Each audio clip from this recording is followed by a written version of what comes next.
Today I just wanted to talk to you about some questions regarding mental health and especially in adolescents and in youth.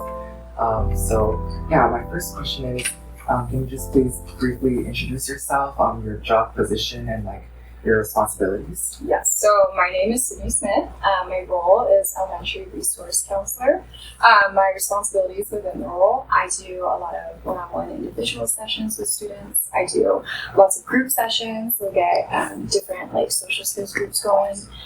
Lots of classroom SEL lessons. So I go into the classrooms one day a week and go to each different grade level and talk about anything related to social emotional learning. I also do a lot of conflict mediation and helping sort out issues between the students. And then I also have a role on 2 of our different teams at school. So I'm on our intervention team, which helps give the correct intervention to our students who need them. And then I'm also on our MTSS team, which stands for Multi-Tiered System of Support. So that also helps students get the supports they need. And this is my 4th year in the role.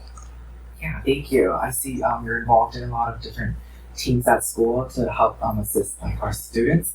Have you noticed an increase in childhood mental illness over the years, especially within the past decade and after COVID? Yeah, definitely. So unfortunately I wasn't here before COVID, and I came right when everyone started coming back to school, but just based on what I've discussed with coworkers and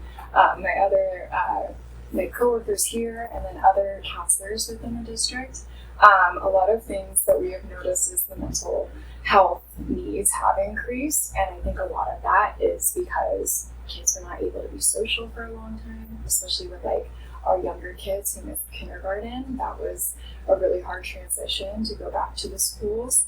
And then also a lot of kids who maybe their safe space was going to school, they've been trapped at home, and it might be a bad environment for them.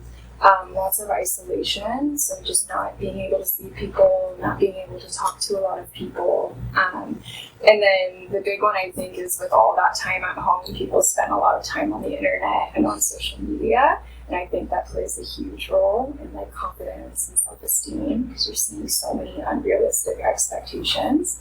I would say socially it's been really hard on kids, and then also just regarding anxieties and self-esteem. I think COVID had a huge impact on mental illness. Yeah, and around what age are you starting to notice these different signs in the children maybe? Yeah, I would say so. Our youngest group here at Brightwood currently is PK, and we do have PK students who do struggle, and one example of that is we have there was a parent who lost a child, the older sibling, and so that student is now recognizing a lot of negative emotions in their parent, and then it's taking a huge effect on them too. So it can be really any age. You could be, a toddler and start dealing with mental issues. But most mental issues, I think, are really noticed more in the preteen ages. But it can really start at any age. Yeah, so what kind of intervention and support do you usually provide? We like to do short-term counseling. If we feel like we need more than that, or we need to work on more, then I like to refer students to outside professionals through 2 different programs we have. We have one called Care Solace and another one called Hazel Health, and they do the same thing. But it refers you to different telehealth therapists or other outside therapists that can see you more frequently. Of the parents involved, I think, as time progresses, I think people are becoming more open-minded about receiving treatment for mental health. And so I think it's really crucial to have parents on board, or at least to have parents be open-minded and, being helpful in getting these resources, or at least just being able to listen to your child and not minimize their feelings. Yeah, I think there's been a lot of stigma around the topic of mental health, especially in our youth and adolescents. Yeah. So how do you think us as a society can try to challenge those views regarding mental illness? So I think that starts a lot at the schools. During May, we do Mental Health Awareness Month, and we like to remind people of hey, let's drop the stigma. If you have mental health related issues, it doesn't mean you're a bad person or there's something wrong with you. And I think the more you talk about it, the more we find that a lot of people have struggles, but they like to hide them because they're scared of what people will think. But we always like to tell students that we look at mental health the same way as physical health. So if you're feeling sick, you would go see a doctor. If in your mind and mentally you're not feeling well, why shouldn't you go see somebody? So treat them both the same way. Yeah, you also mentioned how during COVID, especially, there was a period where children were very isolated and they were lacking that kind of social and emotional support. So how do you think students can, what actions can they take to improve their own mental health on their own when they're not necessarily able to see like a specialist? Yeah, I think it's really crucial that kids find what really works for them. And so we teach a lot about coping skills and how, everyone has different coping skills. For instance, if you're feeling really angry, it might be helpful for someone to go for a run. It might be better for someone to go take a break and sit alone. So I think it's really important that kids find what is useful for them, and it could be different for everybody. Yeah. Do you have any suggestions, like in terms of like practicing gratitude or journaling? Like, will those help with mental illness? Yeah, absolutely. I think the big ones, I think breath work is really important for just calming down in the initial of like, hey, I need to relax and I need to find a neutral zone. I personally love journaling. I think it's really great because it's nice to write down those ideas, and then the more you write, the more they come, and then you can read it back. And sometimes you might read it and be like, you know what? Maybe that wasn't as big of a deal as I thought it was. So I think it's a good way to get like a second glance at what you're dealing with. Yeah, and in your experience, what role do schools and parents play specifically in alleviating or like exacerbating sometimes, especially with parents, like mental health conditions in this age group?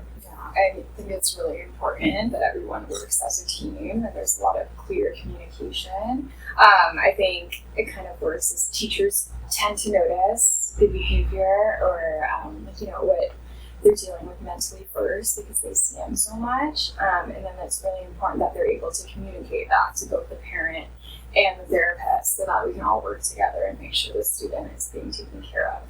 Another topic I wanted to talk about is, recently there's been a lot of new technologies such as AI and like machine learning, and there's been like tools developed, like for example, Robot, which uses like CBT and treatment with like chatbots with different users. How do you think that can play into the overall landscape of mental health? I think it's a cool addition. I don't think it should be the only thing available, but I think it's a great supplemental thing to use, especially, if you're in a situation where it's like, hey, we're a very busy family, we don't have time to go drive somewhere, or we have really busy schedules. It would be a lot easier if you could fit in, the AI usage, and that I think that can fit into your schedule a little bit better. But I do think it's really important to be able to like talk to someone you can see and still use that socialization. But I think those are great supplemental ideas for sure.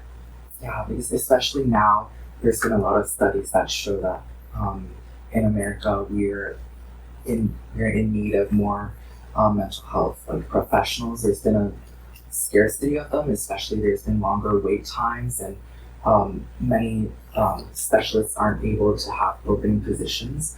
So what do you see going forward? Like, how can we make sure that everyone has equal access to these different mental health support and these different opportunities? Yeah, the really difficult thing is, like you mentioned, is there are really long waits. A lot of people, through our programs would be like, okay, I'll refer you to Care Solace or Hazel Health. However, they have a couple month wait. And so it's like, what do you do within those months? Because you want that service now.